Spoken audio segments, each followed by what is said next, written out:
उत्तर प्रदेश की सत्ता में कुछ फाइलें मंत्रालय से नहीं, मोबाइल व्हाट्सएप से ट्रांसफर होती थीं।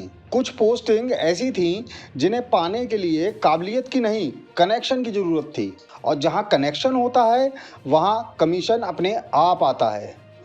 ऐसे ही सिस्टम के खिलाफ योगी आदित्यनाथ ने हाल ही में बम फोड़ा, पूरे 200 ट्रांसफर आदेशों को रद्द कर दिया और 2 वरिष्ठ आईएएस अधिकारियों की जिम्मेदारी भी छीन ली गई।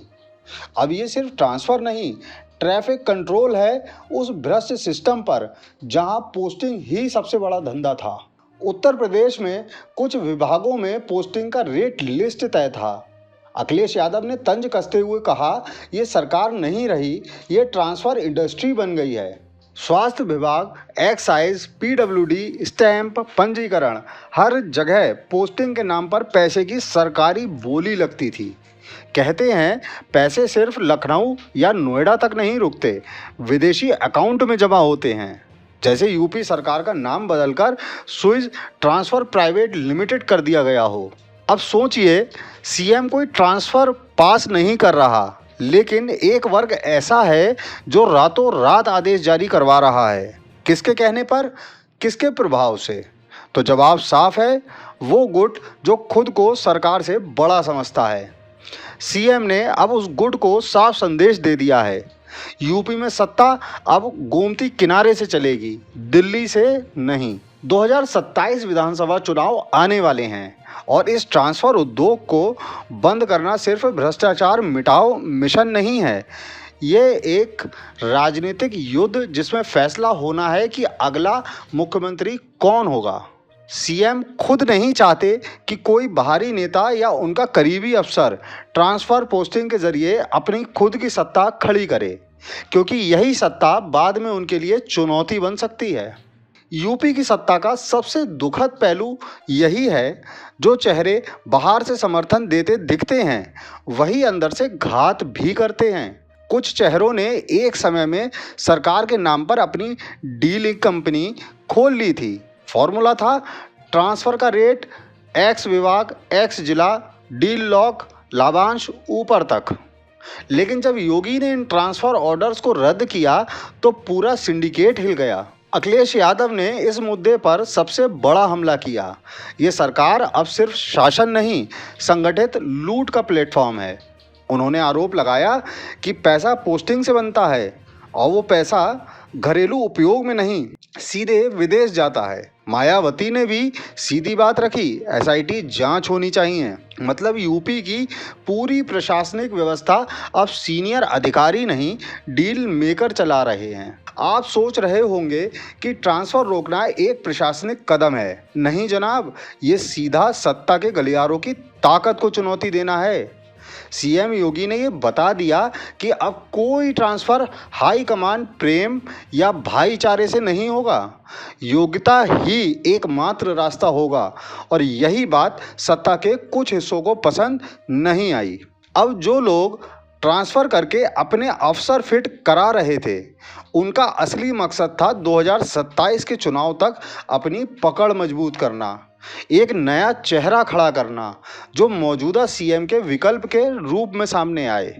लेकिन योगी आदित्यनाथ ने इस खेल में सीधा गेम बिगाड़ दिया है। अब ना ट्रांसफर, ना पोस्टिंग, सिर्फ शासन, सिर्फ योगी। राजनीतिक जानकार मानते हैं कि इस ट्रांसफर घोटाले के पीछे सिर्फ अफसर शाही नहीं, बल्कि पार्टी के भीतर एक ऐसा गुट है जो योगी को कमज़ोर करना चाहता है। क्यों? क्योंकि उन्हें पता है जिस दिन योगी ने खुद उम्मीदवार तय करना शुरू किया, उस दिन पुराने खिलाड़ियों की छुट्टी तय है। इस पूरी कहानी का निचोड़ यही है, ट्रांसफ़र अब नौकरी नहीं, कारोबार बन चुका था। सीएम ने उसे काटा, सिंडिकेट हिल गया और अब विपक्ष ताली पीट रहा है। लेकिन असली लड़ाई अब शुरू होगी। योगी बनाम ताकतवर लॉबी, जनता बनाम भ्रष्ट सिस्टम। और 2027 में असली सवाल होगा, काम के नाम पर वोट या कनेक्शन के नाम पर बहुत बढ़िया। यूपी में ट्रांसफ़र पोस्टिंग किसके कहने पर होती थी, सीएम के या दिल्ली से किसी और के इशारे पर? कहने को तो मुख्यमंत्री का दायित्व होता है कि अफसरशाही उसके विज़न पर चले, लेकिन यूपी में कुछ नाम ऐसे हैं जो सीधे राजधानी से जुड़ते हैं, और वो नाम केशव प्रसाद मौर्य और ब्रजेश पाठक जैसे नेता हैं, जिनका उपयोग दिल्ली दरबार की लॉबी करती है यूपी प्रशासन को कंट्रोल करने के लिए। अंदर खाने खबर ये है कि ट्रांसफ़र पोस्टिंग की लिस्ट बनाने से लेकर साइन करवाने तक दिल्ली से एक अनौपचारिक नेटवर्क एक्टिव रहता है।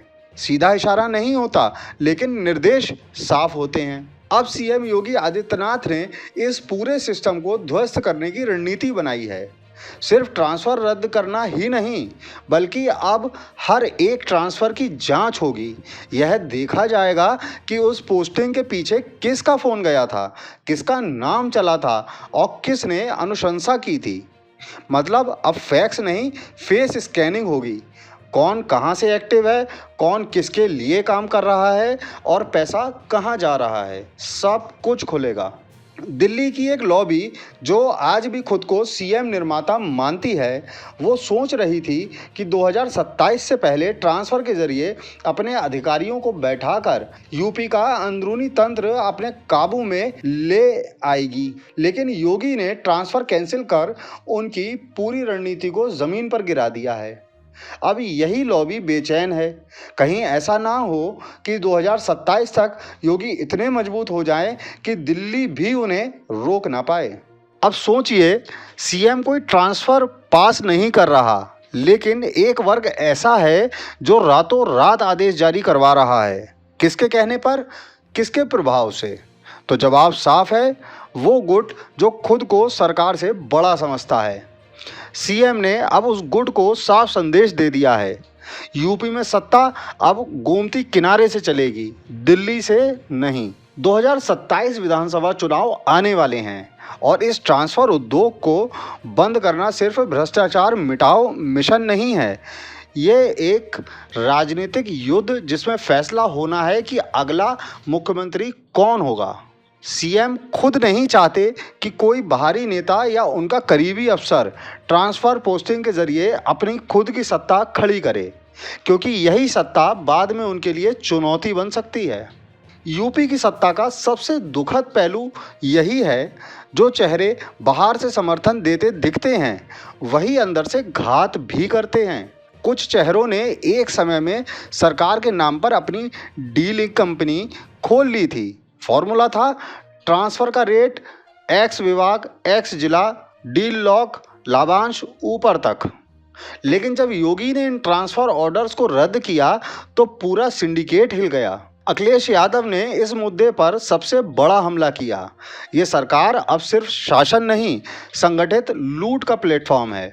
उन्होंने आरोप लगाया कि पैसा पोस्टिंग से बनता है और वो पैसा घरेलू उपयोग में नहीं, सीधे विदेश जाता है। मायावती ने भी सीधी बात रखी, एसआईटी जांच होनी चाहिए। मतलब यूपी की पूरी प्रशासनिक व्यवस्था अब सीनियर अधिकारी नहीं, डील मेकर चला रहे हैं। आप सोच रहे होंगे कि ट्रांसफ़र रोकना एक प्रशासनिक कदम है। नहीं जनाब, ये सीधा सत्ता के गलियारों की ताकत को चुनौती देना है।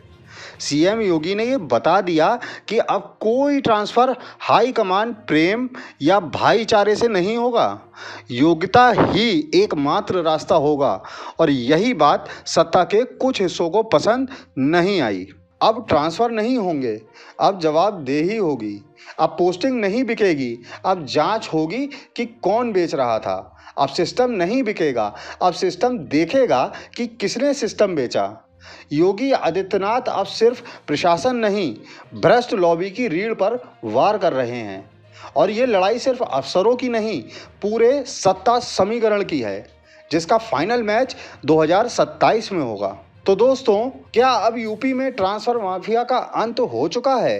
क्या मुख्यमंत्री का ये फैसला ट्रांसफ़र लॉबी को सीधा ललकारना है?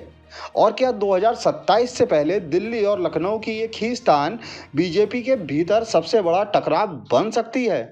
और आप हमसे जुड़े रहने के लिए सब्सक्राइब करें YouTube पर, फॉलो करें Twitter पर और लाइक करें Facebook पर। और ज्यादा जानकारी के लिए आपको टाइप करना होगा सिर्फ न्यूज़ नशा।